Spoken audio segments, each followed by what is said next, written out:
Welcome to the Mindset Architect podcast, where it's all about creating the life you want, the business you want, and making a real difference.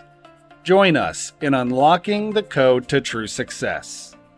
And now your host, Tony Caliendo, Master Coach with Rethink Coaching. Welcome to the Mindset Architect Podcast, episode number 93. I'm Tony Caliendo, Master Coach here at Rethink Coaching. And as always, I want to thank you for sharing your time with me today. Time truly is our greatest asset. And the fact that you're willing to share your time with me truly does mean a great deal. So thanks for being here. And let's make the time we have together really, really impactful. I want to talk to you today, though, about one of the most basic concepts and unpack one of the simplest yet most powerful truths in sales and life. And that simply is, if you don't ask, the answer is always no.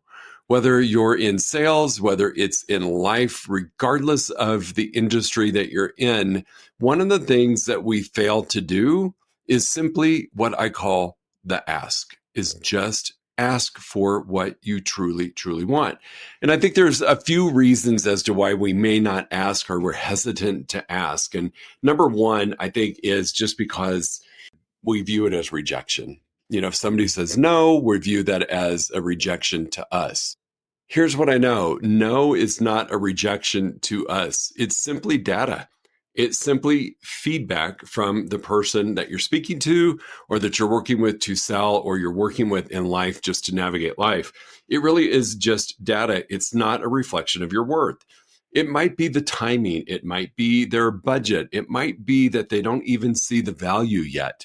You might be approaching them too early in their career or their life for them to respond with yes.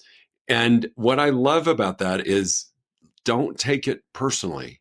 It's not rejection of you. It truly is just data. It's data that they're giving you to process about where they are and what they're able to do in their response of either yes or no. It's really that simple. The other thing is, one of the universal laws is, if you want something, you have to ask for it. If you want the client, you have to ask for the deal. If you want the referral, you have to ask for the introduction to people that they know. People are not mind readers. And I think a lot of times we think, oh, they know that I'm in sales. They know that I sell houses. They know that I depend on their referrals. No, they don't. They really don't.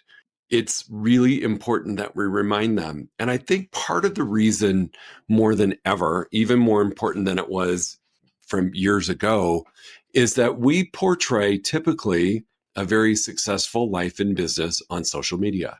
We post about all of the great things. We don't post about, hey, my business is down a little bit. Could really use your help with a referral, or with anybody you know that's looking to do X, whatever it is that you're selling, whatever industry that you're in. And we don't ask for it. That is probably one of the biggest mistakes that we could make, is assuming that people know that we want a referral or that we want to work with them. You know, it's funny, I think of a couple instances early on in my real estate career when my price point changed and I started selling higher end homes. And, you know, of course, I was marketing that I was selling higher end homes. And what I found out was some people thought, oh, you know what? He probably wouldn't want to mess around with something that's only $400,000. And that was my fault. That was 100% my fault, because A, I didn't ask them for the business, and B, I didn't educate people that I was willing to work and help anyone, not just luxury or not just 7-figure homes. So that was 100% on me. But what was happening is I wasn't asking enough people for referrals. You know, even people that had bought a $200,000 or $300,000 house from me, I need to make sure that they understood I was asking for business from them and their friends, and there wasn't a price tag on the person's head. So just remember, you can't get what you don't ask for. That's point number 2. You can't get what you don't ask for. Don't be disappointed if you don't. Another thing, sharing about this, you can't get what you don't ask for, is I'm working on a project right now that is requiring me to go really back heavily into a sales mode And I'm realizing that I may not have done such a great job of letting people know everything that I do. And I'm having to resell them and educate them at the same time. But this thought of, well, I'll just let people know what I'm doing and they'll raise their hand is not true. It's not. I've been in sales for, gosh, my entire career, really since my Marriott days, and in real estate and in coaching. And what I'm finding out is this statement is really, really true. You can't get what you don't ask for. I've had to get comfortable with being uncomfortable and asking people for help doing this other project. And that is something I haven't had to do in a while. And so there is a lot of truth. Be bold and just remember, you simply have to ask. Number 3, another talking point about this, that the answer is always no if you don't ask, is that clarity sells. And I want you to really think about that. Clarity sells. Make the ask clear and direct. Don't hint around. Let me know if you're interested. That's hinting around versus, would you like to move forward today?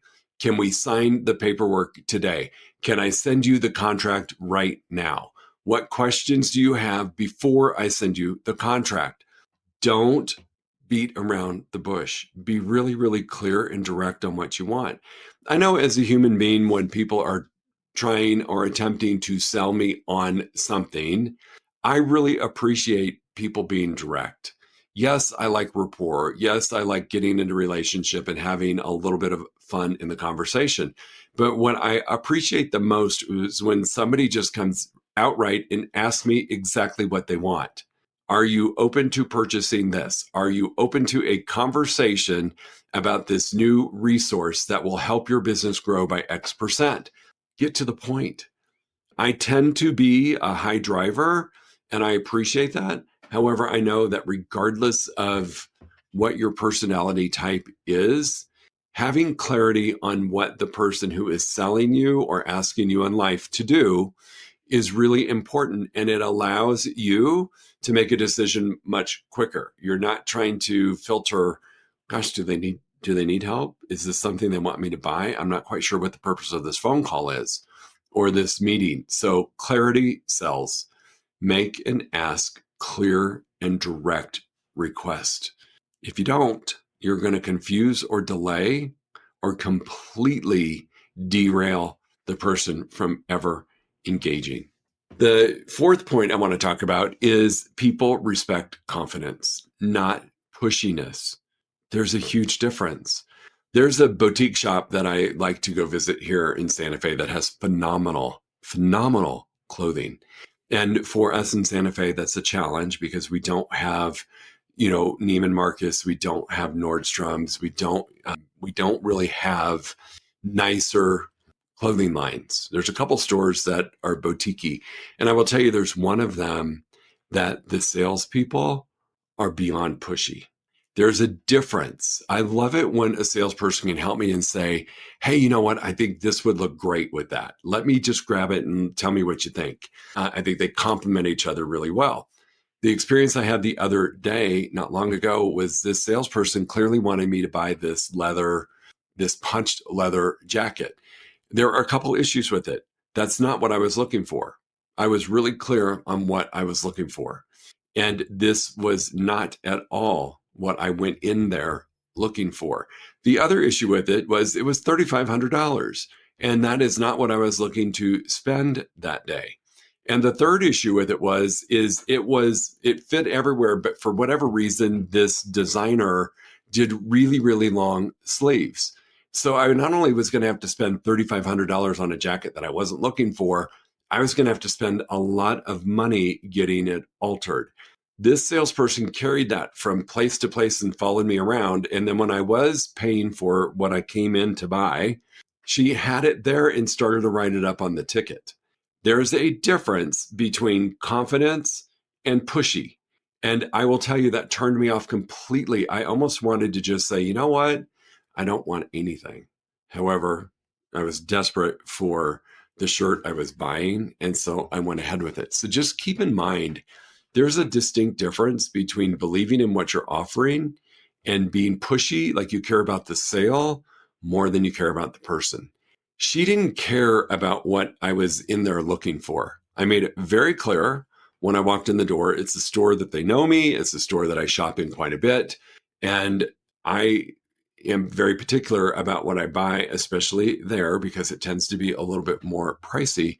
But it was really obvious to me that she cared more about the sale than she cared about me in that moment. And so watch the difference between confidence and pushy. Number 5, create permission-based selling opportunities. This is really important. You might start off a little bit softer, asking for permission. Would it be okay if I showed you something that could blank? Okay, so in the instance with this leather jacket, which I'm not disputing it was gorgeous, but it's not what I needed. If she would have just simply said, would it be okay if I show you this jacket that I think would complement the denim shirt that you're looking at beautifully? I would have said, yes, feel free to show me, right? And that creates my curiosity. Lets me be in control. I get to decide if I want to look at the jacket, yes or no. She was really forcing it on me at that point. And so she wasn't asking for permission. The next thing I knew, she held a jacket up and was putting my arm in it and was pushing it. So create permission-based opportunities. It's okay to start off with a little bit softer approach on a sale. One of my favorite scripts that I use is, would it make sense if we revisited? Would it make sense if we went ahead and set an in-person appointment? Would it make sense is a soft approach, yet direct enough to elicit a response? So create permission-based selling opportunities. The 6th thing, and I always say this jokingly, the fortune's in the FU, the fortune's in the follow up. That's the FU, not maybe what you're thinking. But most sales, 80% of our business comes from follow up. So if we stall out on the initial ask and we don't get a yes, if we do not ask again, the answer is going to be no, because we didn't ask. There's so much business left on the table because we don't do appropriate follow-up. Not doing follow-up is not asking. Not asking is a guaranteed no. So follow-up is extremely important to do. I always say that, as salespeople, we do a great job. We're pretty excited. We're looking for the right now, which is pretty typical. And we're priming the pump for water to come out. I don't know if you've ever seen an old-fashioned pump where you have to prime it to get the water to flow. What we do really well as salespeople is we prime, and the second somebody says no, we stop priming the pump. If we don't follow up and prime it a couple more times, the answer is going to be no. But what tends to happen is somebody outsells us. Your competition comes, the person's already been primed, and they're ready to now make a decision because you got them thinking about it. But the other salesperson comes up and continues to prime the pump, and they get the sale, not you. So the answer is always no if you don't do the appropriate follow-up. It's just amazing to me, I believe, that as salespeople, because we're conditioned on instant gratification, we're conditioned on the right now, that we fail to do the follow-up and we fail to ask again. I think about some major purchases that I've made, from cars to houses to nice pieces of art. I'm a pretty decisive human being. And if I know I'm looking for something specific, I'm a pretty easy sale because I go in with the budget, I go in knowing what I want, and I typically will say yes or no pretty easily. Yet there have been times where I've hesitated for a moment. I don't know why. And yet when the salesperson follows up with me, chances are they're going to get that sale or another sale from me. Good, better, and different. I know what I like. And yet there are times where I just need a moment, especially if it's a significant amount of money, to think about something.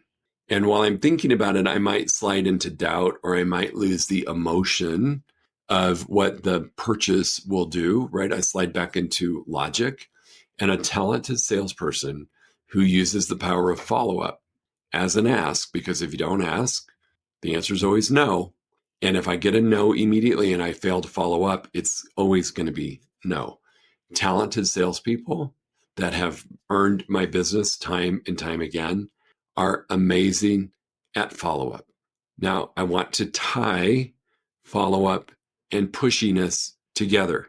I have had people that have followed up that are too pushy, that they haven't listened or they haven't really heard what I'm looking for, or I can tell that they're after the sale and not the relationship.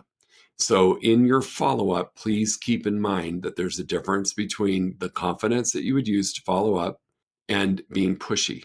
I love a good follow-up question. Listen, I know we had a conversation. You expressed an interest. I respect that you took some time to think about it. I want us to re-engage today and talk about how this would impact you. That's showing that I care about the person, and I'm following up, asking for the business again. And the last thing, and another area that we fail terribly at as salespeople, is asking for referrals like it's normal. Like it's asking somebody to pass a drink to you. One of the most missed opportunities that we have are referrals. After you've delivered value in service to someone, or you've demonstrated your value and you've helped them, or you've just engaged in a relationship with them, it's simply asking, who else do you know who could benefit from my services? But we don't do what I call just the simple ask. We just assume that people that we know who are in our database, are in our sphere of influence, that we've done business with, that they automatically know to refer people to us. I promise you, they don't know that. We have to educate them from our first interaction with them, that our business is built on referrals, how much we appreciate getting referrals from the people that we enjoy working with. The assumption that people will give you a referral is basically not asking, and not asking is a guaranteed no. It is so funny when I'm coaching a client and maybe they're a new client in my private coaching schedule, or there's somebody in my group coaching, and I will ask them, tell me how you close and tell me how you ask for a referral. And a good percentage of them don't. Well, I don't want to be pushy. I don't want to assume. I think if they knew about somebody who wanted to buy X, they would automatically think of me. I have a news flash. They don't. There's so many people that we sell to that are not in a sales environment that they don't understand the power of a referral. And so simply not asking for a referral is not asking, and not asking is a guaranteed no. So ask for the referral like it's normal, like you're saying hello and goodbye. Hey, remember, I love working with people like you. If you know anybody who's thinking about selling or buying X, would you feel comfortable connecting us? Fantastic. Would you do me a favor? When you meet somebody or hear of somebody looking for my service, would you just send us a quick group text with their information, and I'll take it from there. I'm educating them that I want a referral, and I'm educating them how to do it. Because here's what I know. If somebody simply says, oh my gosh, you got to use Tony, here's his contact information, there's a very slim chance that that person will reach out to me. But if the referring person connects us via a group text and just says, Tony, this is Sue. I work with her. I told her that you were a great real estate agent and that she absolutely needed to reach out to you because she's thinking about buying a house. I'm going to immediately get in touch with Sue and I'm going to ask for a meeting, because if I just assume that Sue's been introduced and I need to let her take the lead, I'm not asking. And if I'm not asking, the answer is always no. So really do just consider referrals to be normal and feel really good about your services that you've provided, that you feel comfortable asking for the referral. So just remember, every opportunity you want is just one question away. Make asking a daily habit.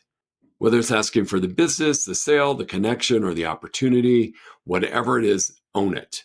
Just know if you don't ask, the answer is always going to be no. I'm learning, team, and I always share with you what's going on in my world on this project that I'm working on. I have to tell you, I was running stories in my head. This was a big ask. It's completely different than anything else I've done. People know me as a coach. They know me as an entrepreneur. They know me as a successful real estate agent. And here's this other thing I'm asking them. And I started running these rackets, these stories about, they don't know me in that capacity. They're probably not going to be comfortable because it's a big ask. And what I found when I just pulled it together and coached myself, and I talked to my coach who gave me some tough love, which is exactly what I needed. When I simply asked the question, people were ecstatic to help. People were ecstatic to make a connection. You know what? That's something that I don't do at my company, but this person does. Let me immediately get you in touch with them. I got more yeses by simply asking the uncomfortable question. And the only person that was uncomfortable was me. And what was amazing is the very first person I went to gave me a resounding yes. But I will be honest, it took me 3 days and a conversation with my coach to engage in the activity. I had to do some thought work. I had to do some mindset work. I knew what to do. I knew what to say. I knew the value of what I was offering, but I get out of my head and ask the question. Had I not asked that first person, the answer would have been no. And it may have set me up for more no's because it didn't help me just take that first step in asking. So please just remember, if you don't ask, it's a guaranteed no. It's that simple. So remember these 7 things. Rejection is not personal. It's simply data. Number 2, you cannot get what you don't ask for. Number 3, clarity sells. Be clear and direct. Don't beat around the bush. Don't hint. Don't hope that they know what you're selling or asking for. Be clear and direct. It's very simple. Number 4, do not confuse confidence with pushiness. There is a tremendous difference between the two. Confidence is that you believe in what you're offering. Pushiness is you're after the sale and you don't really care about the person. Number 5, create permission-based selling opportunity. It may start off as a softer sell and move to the ask, but make sure that you're creating permission-based selling. Would it be okay if? Number 6, the power of follow-up. Truly, success is in the FU. It's in the follow-up because it's just another form of asking, and you'll get to a yes if you ask. Number 7, build in asking for referrals like it's normal, like it's saying, hey, pass the cheese, pass the bread at dinner. Just build it in as a part of your normal conversation. You get much more comfortable with asking for the referral, and people will understand that that's what you're looking for. Those are 7 key points to help you in asking for business or life or whatever it is that you're looking for. Because if you do not ask, the answer truly is no. All right, team, if you have any questions about this or anything else, you know how to reach me, Tony@rethinkcoaching.com. Really simple way, just send me an email. I'll send you a link to my calendar for a free 1-hour strategy call. You can go to our website, rethinkcoaching.com. There's a box to fill out for a free strategy call with me. That email will come directly to me. I'll reply to you with a link to my calendar. You can DM me on all of the socials, Insta, Facebook, TikTok, LinkedIn, all of them. I'm on there, super easy to find. And if you're brave enough to Google me, you'll find my cell phone and you can always reach out. I'm always here to help you out with this or with anything else. So please go ask and get to a yes. We'll talk to you soon. Make it a great week.